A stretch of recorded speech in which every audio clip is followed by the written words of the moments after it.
بچے کے لیے لڑ رہا ہوں، تاکہ ایک ایسا پاکستان بنا دوں کہ جب میرا یہ بچہ کل جوان ہو جائے تو ان کو اچھی تعلیم بھی ملے، تعلیم کے بعد اس کو بہترین روزگار بھی ملے، روزگار کے ساتھ ان کو رزق کے حلال بھی ملے، رزق حلال کے ساتھ رہنے کے لیے خوبصورت مکان بھی ملے، خوبصورت مکان کے ساتھ اس کو ایک ایسا پاکستان میں دے دوں کہ یہ دنیا میں جہاں بھی سفر کرے تو یہ شرمندہ نہ ہو اپنے پاسپورٹ پر، شرمندہ نہ ہو اپنے لباس پر، شرمندہ نہ ہو پاکستانی ہونے پر، یہ فخر اور عزت کے ساتھ نعرہ لگائے کہ میں پاکستانی ہوں، پاکستان ہمارا ہے، میں مسلمان ہوں اور میں اسی پر فخر کرتا ہوں۔ تو میں نے اس لیے آپ بہنوں اور بیٹیوں کو آج یہاں پر جمع کیا ہے کہ ہم نے آئندہ نسلوں کے لیے ایک اسلامی پاکستان بنانا ہے، ایک خوشحال پاکستان بنانا ہے۔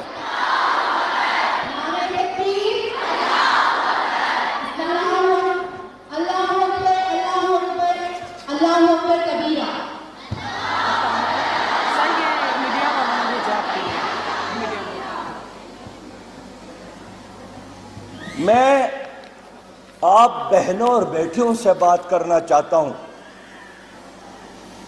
کہ اس وقت پاکستان میرا اور آپ کا پاکستان، یہ ہمارا گھر ہے، یہ ہماری مسجد ہے۔ ہم نے پاکستان کے سیاسی لیڈروں کی طرح ملک سے بھاگنا نہیں ہے، ہمارے جیبوں میں امریکہ کا کوئی گرین کارڈ نہیں ہے، ہم نے برطانیہ جا کر رہنا نہیں ہے، ہم نے ماں کے گود کی طرح اس پاکستان میں جینا ہے اور اس پاکستان میں مرنا ہے۔ یہ ہمارے لیے مقدس زمین ہے، اور مدینہ کی اسلامی ریاست کے بعد، مدینہ کی اسلامی ریاست کے بعد پاکستان اس کائنات میں مقدس ترین پاکستان ہے، جن کو اللہ تعالیٰ نے اس پاکستان کو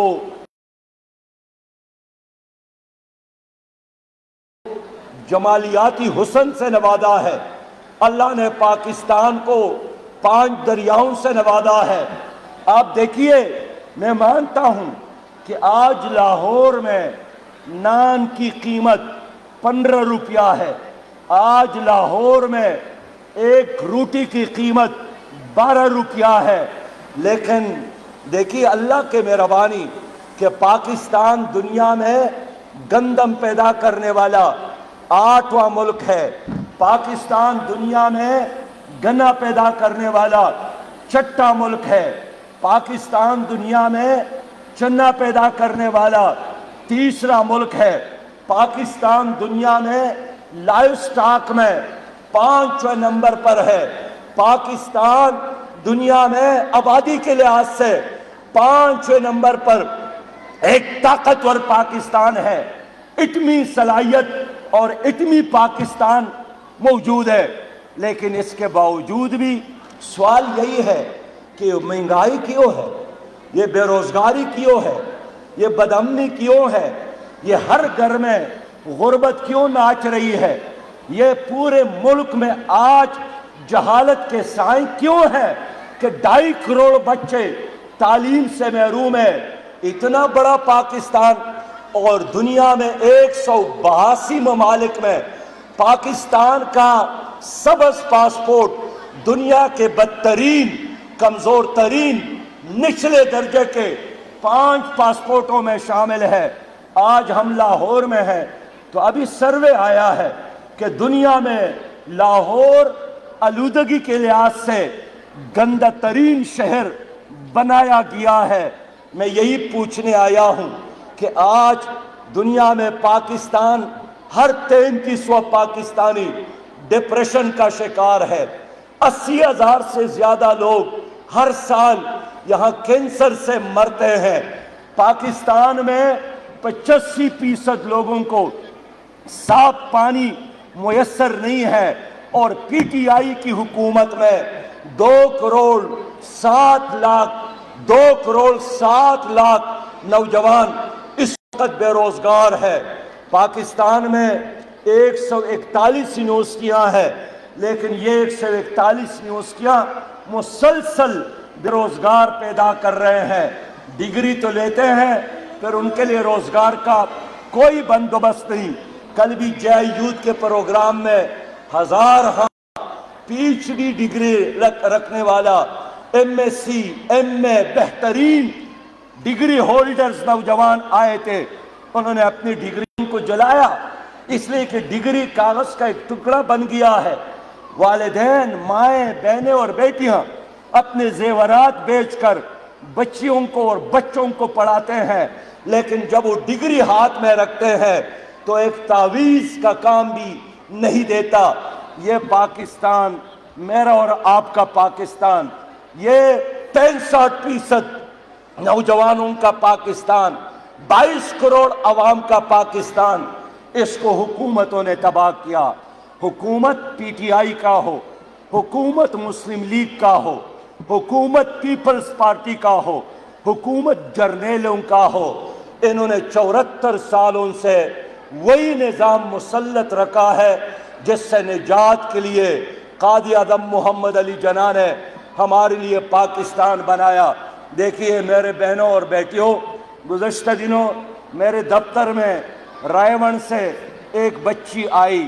اس ملک میں جہیز کی لعنت ہے، جہیز کی لعنت سے ہزارہ نہیں لاکھوں خاندان روز متاثر ہو رہے ہیں۔ اس بچی نے مجھے بتایا کہ میں نے 45 لاکھ کا جہیز اپنے سسرال والوں کو دیا، اپنے شوہر کے گھر میں جمع کیا، 45 لاکھ کا۔ اس بچی نے مجھے بتایا کہ میں نے سونے کا کڑا اپنی ساس کو بھی دیا، اور گھر میں جتنی خواتین میرے شوہر کے بہنیں تھیں ان کو سونے کے تحفے پیش کیے، لیکن اس کے باوجود بھی 2.5 سال بعد مجھے گھر سے نکالا کہ آپ نے جہیز کم لایا ہے۔ یہ جہیز کی لعنت آج بھی اس ملک میں موجود ہے، جس کی وجہ سے لاکھوں اور کروڑوں بیٹیاں اپنے گھروں پہ رہتی ہیں اور ان کے بالوں میں چاندی اور سفیدی لگتی ہے۔ میں اس لیے سمجھتا ہوں کہ اس ملک کو انقلاب کی ضرورت ہے، اس ملک کو ایک حقیقی تبدیلی کی ضرورت ہے۔ پاکستان، آپ نوجوان ہیں، ہمارے بہنیں اور بیٹیاں ہیں، اس وقت 70 لاکھ سے زیادہ نوجوان PTI کی حکومت میں نشے کے عادی ہو گئے۔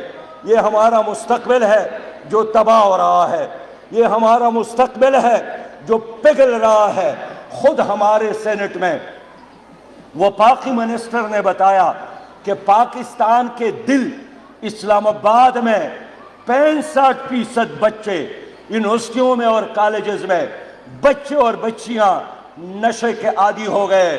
تو میں آپ سے پوچھنا چاہتا ہوں کہ اب کون پاکستان کو ٹھیک کر سکتا ہے؟ کون پاکستان کو ترقی کی طرف لے جا سکتا ہے؟ میں بڑے اعتماد کے ساتھ کہہ سکتا ہوں کہ اس حکومت نے جو کہنا تھا وہ کہہ گئے۔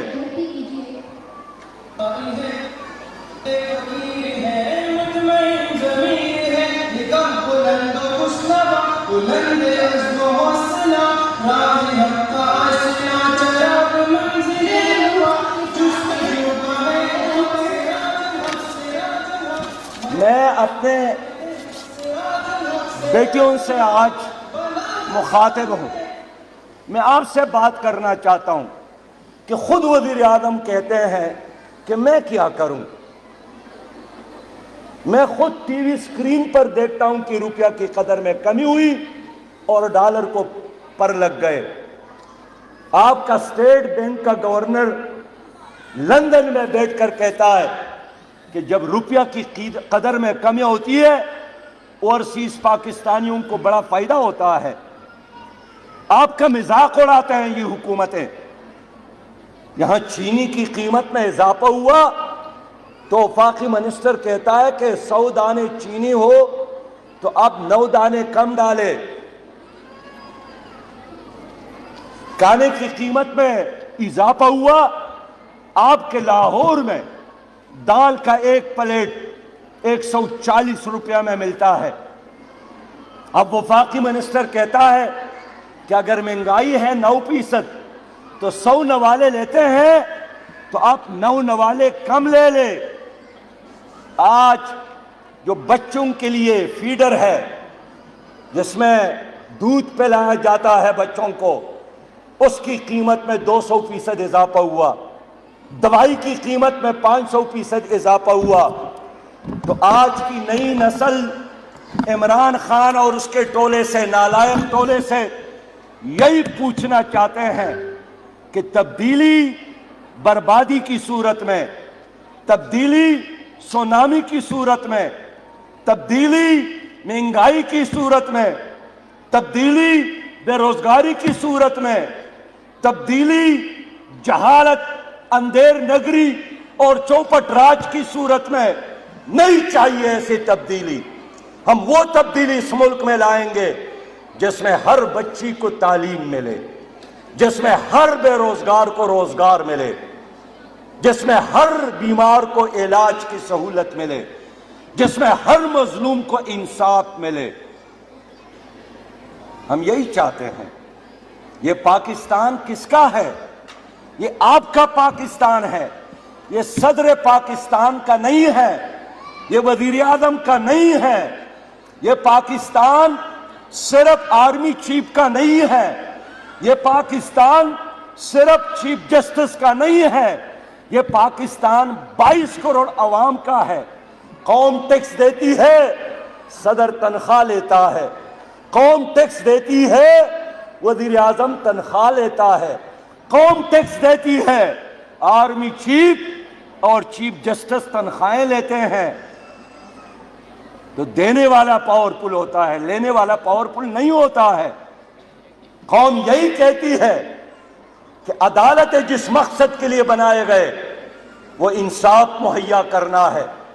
اب خود آپ کے ججز کہتے ہیں کہ اس عدالتوں میں انصاف نہیں ہے، ڈکٹیشن پر چلتے ہیں. سابق جج شمیم نے اعتراف کیا کہ ڈکٹیشن دیا جاتا ہے، کس کو جیل میں ڈالا جائے اور کس کو رہا کیا جائے. یہ افسوس کی بات ہے کہ پاکستان کا ایک بڑا جج 3 سال بعد سچ بولتا ہے. پتہ نہیں 3 سال پہلے ان کے منہ میں ریوڑیاں تھیں کہ حق نہیں بول سکے، سچ نہیں بول سکے. لیکن یہ بات ثابت ہے کہ پاکستان کی عدالتوں میں انصاف، جیب میں پیسہ ہو تو آپ لے سکتے ہیں. سونے کے چابی سے انصاف کے دروازے کھل سکتے ہیں. اگر یہی عدالتیں ہیں تو جن عدالتوں میں انصاف نہیں ہوتا ان عدالتوں کو تو پھر تالے لگانے چاہیے.